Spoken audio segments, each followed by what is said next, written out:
Oke ya, selamat siang semuanya. Pada hari ini saya ingin, menyampaikan hal-hal terkait, penelitian pendidikan di masa pandemik ya, karena banyak mahasiswa yang bertanya, kemudian diskusi atau juga karena, saya mengajar mata kuliah, metodologi penelitian kualitatif. Jadi mungkin hal ini bisa menjadi sebuah masukan gitu ya, menjadi hal-hal yang kita pertimbangkan ketika melakukan penelitian pendidikan. Jadi yang pertama adalah kondisi saat ini itu sebenarnya darurat gitu ya. Jadi pembelajaran yang akhirnya harus di rumah, kemudian, ini tidak sekedar memindahkan apa yang terjadi di sekolah kemudian pindah ke rumah gitu. Ataupun ini bukan masalahnya online e-learning dalam arti kita exciting ya dengan online dan e-learning gitu ya. Tapi persiapan dan sebagainya, ini adalah bukan kondisi ideal gitu ya. Jadi, ketika kita melakukan penelitian pendidikan, khususnya pembelajaran ya dalam kondisi seperti ini, maka hal-hal ini harus kita pahami, gitu ya. Jadi bagaimana guru mengajar secara online, kondisi siswa di rumah tuh seperti apa gitu ya, kemudian penugasan seperti apa, apakah tujuan pembelajaran tercapai dan sebagainya. Maka sadar atau tidak sadar itu mempengaruhi emosi ya, dari guru dan siswa itu sendiri gitu. Jadi kalau misalnya guru, dia merasa, mungkin loading pekerjaan, siswa juga merasa biasa berinteraksi jadi tidak berinteraksi dalam konteks secara langsung gitu ya. Nah, akhirnya terjadilah, flexibility dan adaptasi yang harus dilakukan gitu ya. Jadi mungkin dari tujuan pembelajaran yang target kita sehari mungkin bisa selesai berapa indikator atau beberapa konsep bisa kita ajarkan sekaligus, mungkin bahkan online learning dengan waktu yang sangat terbatas ya, karena biasanya itu dipotong gitu ya. Akhirnya mungkin cuma tercapai satu atau bahkan kalau 2 udah bagus gitu ya, indikator yang memang terfokus khususnya dalam pembelajaran kimia gitu. Kemudian assessment juga kita tahu ya kondisinya, mungkin tipe assessment-nya, kondisi anaknya, apakah assessment yang kita lakukan benar-benar mengukur ya gitu dengan kondisi, anak, ataupun kondisi pencapaian yang anak sudah lakukan gitu. Nah, kemudian di sini ada instructional activities juga seperti itu ya. Misalnya karena waktunya terbatas, akhirnya guru modifikasi atau karena gurunya terus-terusan metodenya itu anaknya jadi boring dan sebagainya. Tapi adaptasi pasti dilakukan oleh guru gitu. Pas nyoba ini aplikasi misalnya, oh Zoom ternyata internetnya susah, jaringannya susah, kuotanya terbatas. Terus kita coba ke WhatsApp, kok, ke mana ya, atau, oh kita coba ya pakai Google Classroom, oh lumayan ter-organize dan sebagainya. Atau mungkin yang lebih advance lagi ya, misalnya pakai LMS misalnya mau pakai Moodle, Sokologi, dan sebagainya yang memang, mungkin, digunakan di sekolah ataupun dalam pembelajaran. Tapi intinya adalah semua ini akhirnya diadaptasi gitu, sesuai dengan kondisi yang ada, apalagi kita sudah sampai sebulan ya. Nah termasuk juga penelitian dalam bidang pendidikan gitu. Karena mau tidak mau kita juga harus menyadari dalam arti ini pembelajaran sekarang seperti apa, terus kira-kira kalau saya melakukan penelitian yang bisa seperti apa, oke ya. Nah, jadi yang mau saya sampaikan adalah kita punya prinsip. Sekalipun misalnya kita harus melakukan penelitian dengan kondisi seperti ini di bidang pendidikan, maka desain dan konsep penelitiannya harus benar gitu ya. Kalau misalnya kita belajar paradigma penelitian, maka oh kuantitatif itu atau positivism paradigm itu dia tuh sangat objektif gitu. Dia sangat objektif, kemudian dia single truth, kebenaran itu satu gitu, kemudian dia harus valid, reliable dan sebagainya dalam keabsahan data, maka itu harus kita lakukan gitu. Jadi kalau misalnya memang pakai eksperimen, kalau kita misalnya menganggap, oh eksperimen itu bisa ya gitu ya. Nah tolong difikirkan apakah mungkin dilakukan dengan kondisi saat ini yang mungkin internal validity-nya, bias-nya banyak sekali gitu. Seperti anak saya, dia itu dua-duanya sekolah di SD, yang satu mungkin di rumah kita tinggal di rumah yang sama, tapi yang satu di meja belajar, yang satu di ruang tamu gitu, yang satu bolak-balik makan, yang satu tenang saja gitu. Nah, kondisi itu kalau misalnya kita bisa kontrol gitu ya, apakah kita bisa mengontrol itu artinya anak memang kita bisa lihat di di-engage dengan metode pembelajaran tertentu, pastikan 30 anak itu oke gitu. Nah, jadi itu yang menurut saya sangat perlu difikirkan, desain konsep penelitian yang benar harus tetap menjadi guideline kita. Kemudian yang kedua adalah akses. Ya, dalam pendidikan tuh ada etik ya, etik dalam, penelitian pendidikan. Jadi kalau misalnya mereka nggak nyaman mereka itu tidak mau terlibat sebenarnya gitu, karena mungkin penelitian kita sangat rumit gitu ya, kemudian membutuhkan effort misalnya, "Oh saya pokoknya mau pakai project based learning," gitu ya, tapi kita tahu sendiri nyari bahannya susah gitu ya, terbebani dan sebagainya, mereka keberatan, ya itu berarti tidak bisa dilakukan. Mungkin secara desain benar, tapi ternyata, mereka keberatan kita mau apa gitu kan ya. Jadi mungkin akses itu nggak cuma dalam kondisi ini ya, tapi karena kondisi ini sangat terbatas, mungkin itu harus kita tanya, getting permission dulu, dapat izin dulu, pastikan dia juga paham apa yang Anda lakukan. Jadi jangan, "Saya izin ya penelitian," terus kepala sekolah, guru, dan sebagainya, anak-anak juga nggak tahu kalian tuh sebenarnya mau apa gitu ya. Nah, kemudian karakteristik penelitian ya, jadi tadi ini sama ya dengan desain dan konsep penelitian yang benar, jadi tolong pastikan gitu ya, kalau misalnya kualitatif, kualitatif itu pemahaman terhadap partisipan, teknik pengumpulan datanya macam-macam, kemudian kita harus nanti coding dan sebagainya, oh dia sangat subjektif gitu ya, dalam arti dia bisa menginvolve peneliti dalam, penelitiannya, ya itu adalah karakteristik penelitian ya, atau peranan teori gitu ya. Jadi gimana tuh teori dalam penelitian kuantitatif dan kualitatif, peranannya seperti apa, gimana kita menjustifikasikan, yang satu kuanti membuktikan teori, yang satu enggak. Jadi karakteristik penelitian ini sangat menentukan gitu ya, bagaimana kita dapat melakukan penelitian dengan baik. Tadi tadi akses ya sama etika tadi saya sampaikan mengenai integrity, kita respect kepada orang lain, kita juga paham kalau misalnya ini sangat rahasia gitu. Jadi misalnya kita wawancara seseorang, padahal hal itu mungkin mau positif, mau negatif, apalagi yang negatif ya, kita bongkar namanya dan sebagainya. Jadi saya pikir itu harus kita, lakukan dengan baik gitu ya, etika ketika kita melakukan penelitian atau kuesioner instrumen itu berhalaman-halaman, orang juga ngelihatnya lelah sekali gitu ya. Jadi hal-hal itu kan adalah, apa namanya, etika yang harus kita pikirkan ya. Mereka juga berhak, apa namanya, withdraw ya, mereka berhak untuk mundur dari penelitian kita di tahap mana saja gitu, karena mereka mungkin ngerasa nggak nyaman atau merasa tidak ingin terlibat lebih jauh. Nah, kalau misalnya judul penelitiannya ada metode pembelajaran, maka tolong pastikan tadi kayak cerita saya, metode pembelajaran yang mungkin untuk diterapkan. Ya, jadi kalau misalnya memang tadi contohnya misalnya STEM project, mungkin dia susah diterapkan gitu, berarti kan nggak mungkin. Atau inquiry, tapi inquiry-nya mungkin yang pakai eksperimen kecil-kecilan, nah itu kan juga susah, biarpun mungkin eksperimennya bahan dalam kehidupan sehari-hari. Inquiry ada tahapannya, tapi bagaimana kita memastikan bahwa anak itu melakukan proses inquiry dan sebagainya ya. Jadi prinsip metode itu kan macam-macam, mungkin nanti di video selanjutnya saya akan sampaikan mengenai model-model pembelajaran ya. Nah kemudian jadi buat saya gitu ya, sederhana gitu ya, penelitian akhirnya khususnya untuk anak S1 ya, sederhana, terus dia benar gitu ya secara konsep, kemudian dia menarik untuk dilakukan khususnya kondisi saat itu lebih baik gitu, ketimbang kita penelitiannya besar, secara konsep juga salah, dibilang menarik juga enggak, padahal sebenarnya isunya tuh udah lama sekali gitu ya, dengan hal-hal itu. Oke. Nah, sekarang saya mau mencoba membahas tentang penelitian kuantitatif karena semua rata-rata, penelitian, mahasiswa S1 adalah eksperimen ya. Mungkin kita mulai agak bergeser gitu ya. Di sini ada eksperimen research, kemudian ada casual, comparative research ya. Di sini apa namanya, eksperimen, kemudian ini ada korelasi, kemudian ada survei research. Jadi mungkin saya merekomendasikan ada 2 hal ya yang bisa kita lakukan dengan mudah dengan kondisi seperti ini.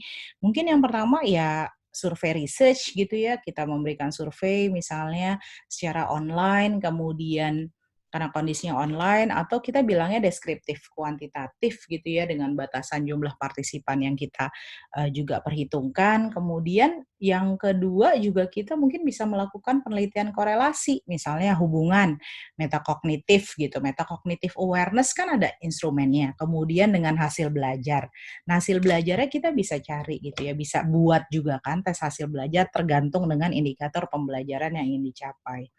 Nah, jadi saya pikir untuk kuantitatif, dengan kondisi saat ini lebih mungkin dilakukan ya deskriptif, kuantitatif, korelasi. Saya, untuk saat ini tidak merekomendasikan melakukan eksperimen karena kondisi tadi ya bias, internal validity, external validity-nya juga kita harus pikirkan. Gimana kita mengambil kelas kontrol, kelas eksperimen, pastikan dua-duanya dengan setting yang kita pikirkan dia tuh benar-benar kita bisa pastikan yang dipengaruhi yang metode tertentu lah yang mempengaruhi misalnya khususnya hasil belajar mereka. Nah, jadi ingat kuantitatif itu adalah membuktikan teori, jadi penting sekali kalian mencari teorinya dulu, penelitian sebelumnya seperti apa, baru kalian melakukan penelitian kuantitatif. Beda fungsinya dengan kualitatif yang dia bahkan bisa mencari teori gitu ya, membuktikan teori atau menghasilkan teori, tapi kuantitatif enggak. Memang tujuannya, karakteristiknya itu seperti itu. Terus jangan lupa juga kalau pakai instrumen ya berarti dia harus valid, harus reliable gitu ya.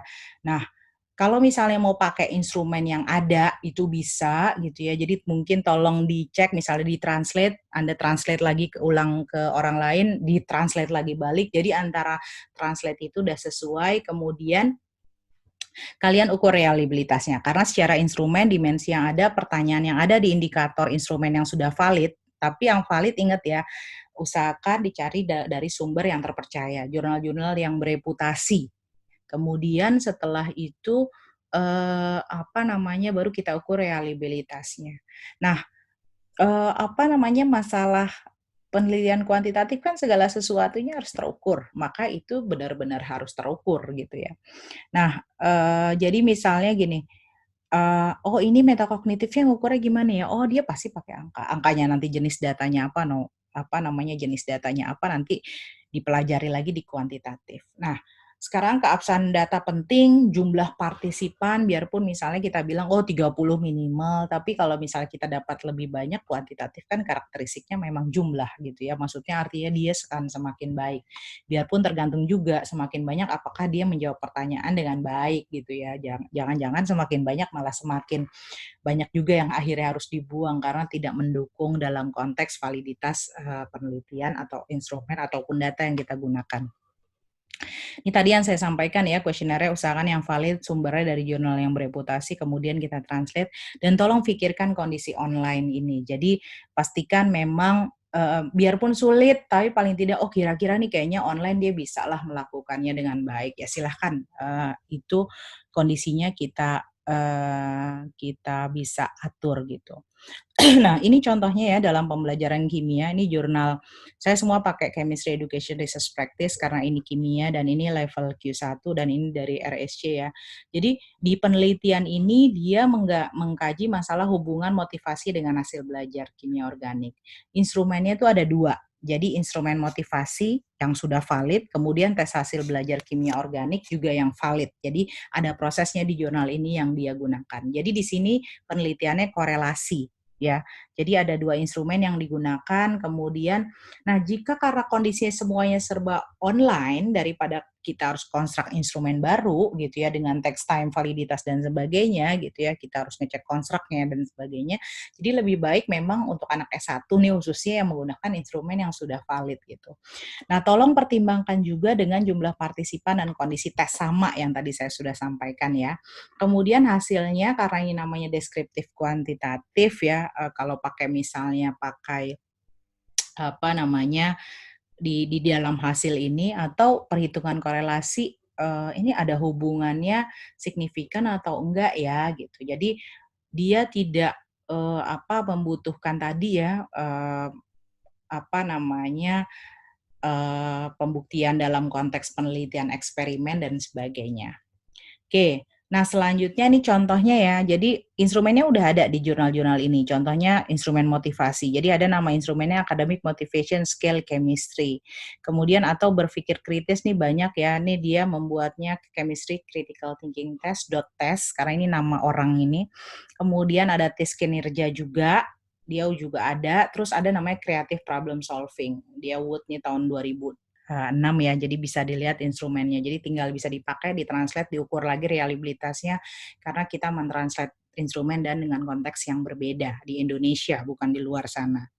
Oke, ini juga ada contoh miskonsepsi ya kalau di kimia. Ini penelitian dua orang ini dia menganalisis miskonsepsi siswa pada materi kinetik ya, two-tier diagnostic test. Dia pakai satu instrumen, two-tier itu instrumennya udah valid, kita bisa pakai ditranslate lagi-lagi, lihat konteksnya juga ya, karena mungkin ada beberapa hal yang tidak pas, tapi paling tidak kita punya sumber referensi yang bisa kita pertanggungjawabkan. Kemudian lagi-lagi pertimbangan jumlah tes dan kondisi partisipan. Nah, instrumennya tuh banyak. Ini juga bisa kalau di kimia itu ada reaksi kinetik, ada energi ionisasi, ada instrumen-instrumen ini, bahkan jadi setiap topik itu beberapa hal, beberapa sudah ada. Jadi tinggal kita gunakan saja. Nah, ada lagi ini namanya learning environment ya. Jadi learning environment research itu satu bagian kelompok research, dia itu rata-rata dengan survei ya, dengan survei kemudian dia menggunakan kuesionernya sudah valid, jadi kita tinggal pakai. Jadi kita fokus ke analisis lingkungan pembelajaran ya. Jadi nama grup penelitiannya namanya lingkungan pembelajaran atau learning environment. Nah, di jurnal ini nih tentang analisis lingkungan pembelajaran sains, kemudian dia pakai satu instrumen namanya konstruktivis ya, salah nih ya, Constructivist Learning Environment Survey atau SLAS. Nah, jumlah instrumen yang ada di lingkungan pembelajaran ini banyak, nanti saya jelaskan beberapa contoh yang ada. Kemudian ini juga sumbernya jurnal bereputasi. Nah, lagi-lagi pikirkan pertimbangan kondisi survei ini harus digunakan dan jumlah partisipan. Nah, kemudian yang ini adalah contoh instrumennya ya, yang sudah ada, beberapa sudah saya translate ke bahasa Indonesia, Constructivist nih harusnya ya, Learning Environment Survey, QTI, SLACE, CLAY, kemudian di les ini Distant Education Learning Environment Survey, terus ada yang Metacognitive Environment atau Personalized. Jadi ini banyak contohnya ya, beberapa saja yang bisa saya sampaikan. Nah, kalau penelitian kualitatif, maka lagi-lagi perhatikan karakteristik penelitian kualitatif ini gitu. Pemahaman mendalam, kemudian kita butuh key informan, kita bukan memikirkan jumlah, tapi partisipan, orang yang kita target adalah orang yang bisa memberikan informasi sesuai dengan tujuan penelitian kita. Nah, kita bisa terlibat ya dalam penelitian ini gitu ya. Jadi sebagai peneliti di kualitatif juga terlibat, kemudian beberapa multiple data collection ya, entah wawancara, online, di interview, kita punya forum. Jadi anak kalau di platform kita lihat dia gimana cara diskusinya, entah lewat Google Classroom, Moodle, kemudian WhatsApp, kita bisa lihat. Nah, kemudian satu lagi peran teori itu ada di mana gitu. Jadi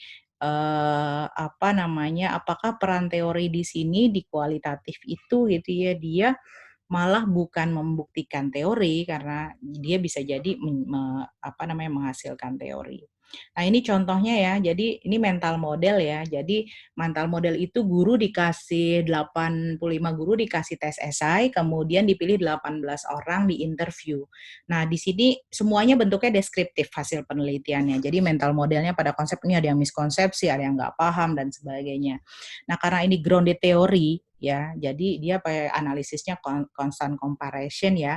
Kemudian nanti tinggal kita pikirkan, kita kalau di kualitatif pakainya misalnya trustworthiness, authenticity, keabsahan datanya misalnya dengan member checking, kita ngecek ke ini. Nah, di contoh ini adalah dia mengecek lagi ke partisipan seperti apa jawaban partisipannya. Nah, kemudian ada lagi kita bisa melakukan penelitian literatur review ya. Nah, nanti ada 3 jenis nih. Ada literatur review umum ya. Memang pakainya analisis kualitatif karena memang dia itu mengkonstruk berdasarkan kategori-kategori, kita lihat mana yang similar dan sebagainya.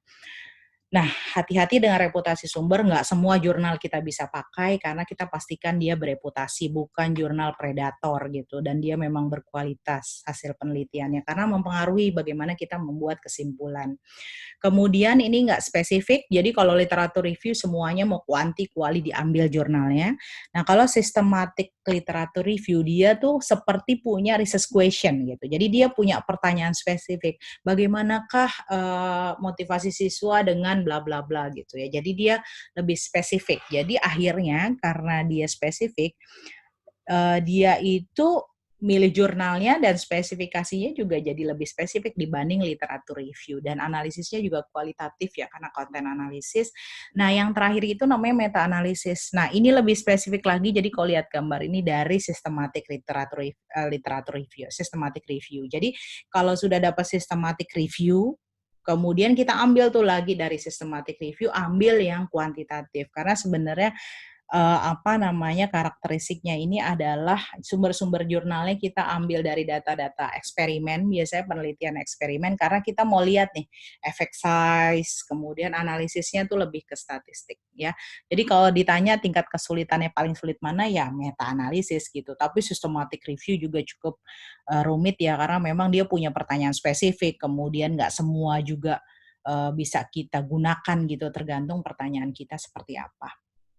Nah, kemudian yang terakhir adalah diri sendiri menjadi data ya. Jadi, ini adalah artikel saya, intinya nih jenis penelitian kualitatif, peneliti jadi sumber data, diri sendiri jadi sumber data, kita tidak perlu melakukan data collection, tapi memang ini sangat sulit dilakukan, karena sebenarnya ini termasuk penelitian yang tahun 2000-an ya, kita sering bilangnya art based research, penelitian transformatif, karena sangat menginvolve bagaimana proses refleksi itu terjadi gitu ya. Jadi kalau dilihat di sini di jurnalnya misalnya pakai kata saya, I, dan sebagainya. Kalau ditanya, benar nggak ya, valid nggak ya instrumennya? Nah, memang penelitian kualitatif itu beda ya sudut pandangnya, dalam arti keabsahan datanya itu beda dengan valid reliable dalam penelitian kuantitatif, bisa dilihat di bukunya Guba and Lincoln ya, Fourth Generation of Evaluation. Nah, saya rasa itu saja ya, intinya saya juga terus belajar, belajar nggak pernah habis gitu, tapi, insya Allah kita tetap bisa melakukan penelitian, kalau yang punya target bisa lulus semester ini bisa juga tetap lulus, tapi memang modifikasi beberapa penelitian tetap dilakukan gitu ya. Mungkin metodenya diadaptasi, mungkin kompleksitas, metode pembelajarannya dilakukan, atau saya memutuskan merubah jadi literatur review, silahkan, atau saya memutuskan kayaknya saya butuh jadi survei aja, silahkan. Jadi artinya adalah tergantung Anda mau ada di mana, mau selesai kemudian melakukan adaptasi, atau kita menunggu sampai kondisinya settle, kembali normal, kemudian kita baru melakukan penelitian. Oke, itu saja. Terima kasih atas perhatiannya. Wassalamualaikum warahmatullahi wabarakatuh.